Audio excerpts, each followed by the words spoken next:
Welcome back to the channel, guys. I'm Sheldon, and this is Behind the Enthusiast. Today, we are going to be talking about the 2025 Sportster S from Harley-Davidson. Now, this video is going to be kind of in response to last week's video, which involved comparing the FTR from Indian to the Sportster S, and based on some of the comments from that video and my own conclusions at the very end, the Indian FTR was definitely the pick from those two models. However, Harley did make some changes to the Sportster S. So in this video, we're going to be answering the question, did Harley improve the Sportster S enough from 2024 to 2025 to make it a model that you guys might actually want in your garage? Now, obviously, I've demo ridden this model before. I've actually ridden it technically on 2 occasions. The first time, very, very brief, and the second time, an entire evening. Now, there have been a lot of complaints about this model, something that I have actually voiced in my own review of the model. And finally, Harley listened, so there is a major change that they came up with to improve the bike.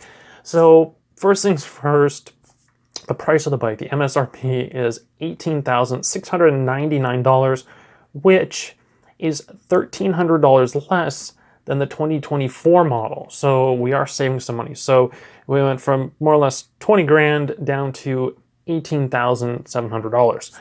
Now, $1,300 is still a pretty good savings. I don't think that's anything to really, say, it's not enough. No, I think it's actually a pretty decent amount, especially when you get into the paint color options.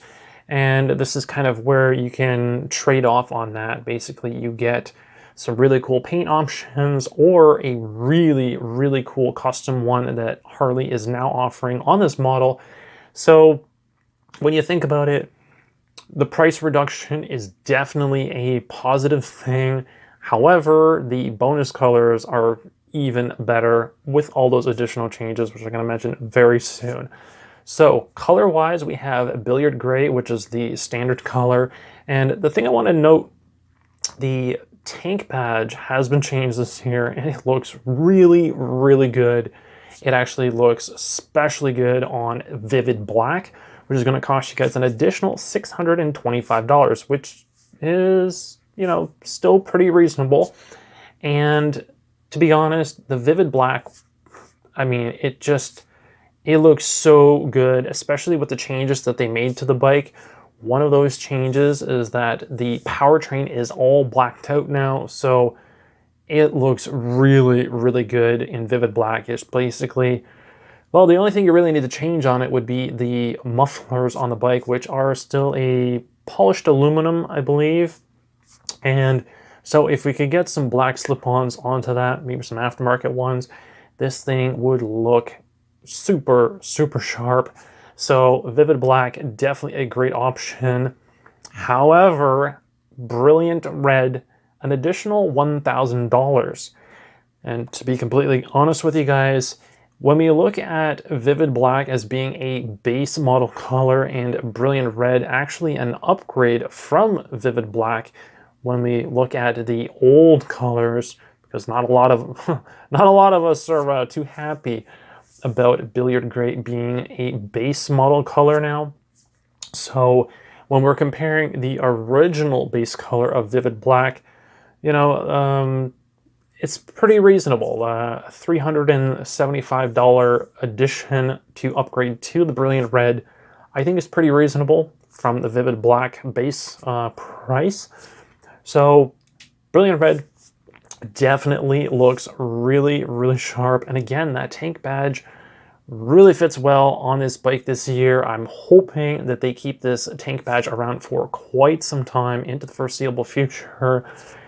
However, this is the custom color that you guys have been waiting for, Mystic Shift, an additional $1,200. Now, I think that's pretty reasonable because it's only $200 more than the Brilliant Red.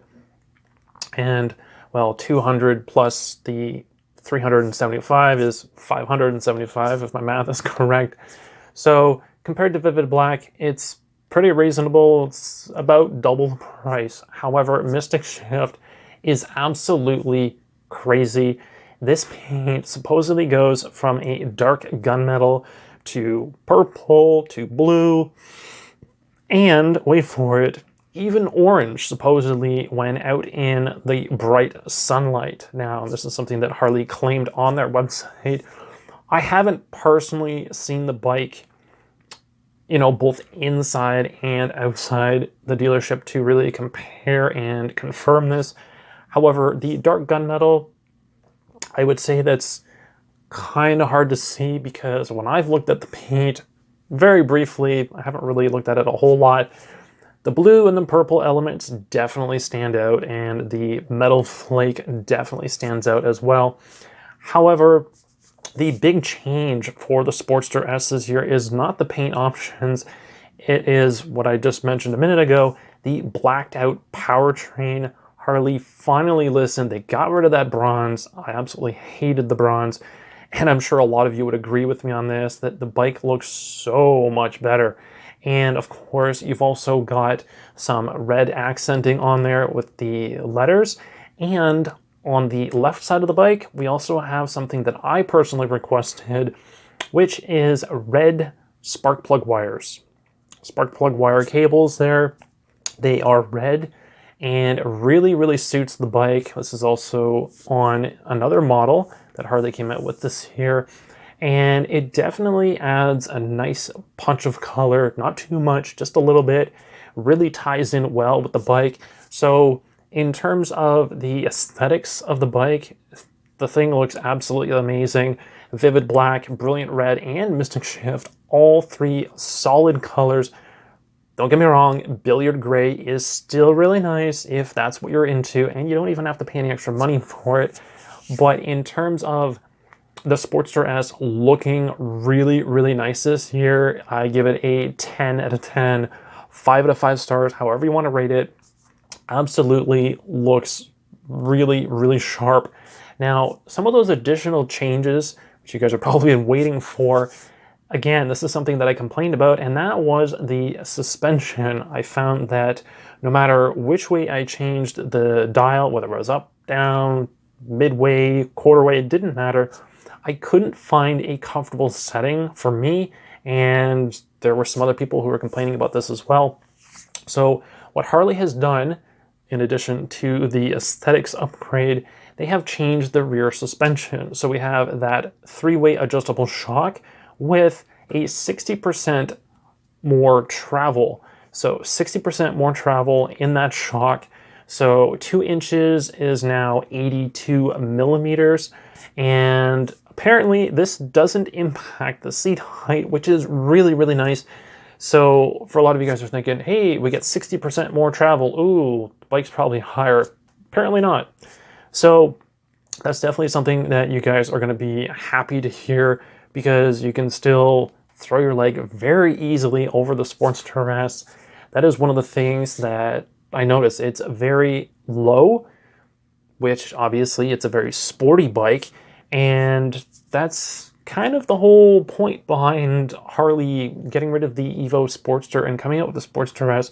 They're trying to bring back the sport in a Sportster, and right now they've definitely, listened to some of the complaints from, well, customers, myself being included in that group.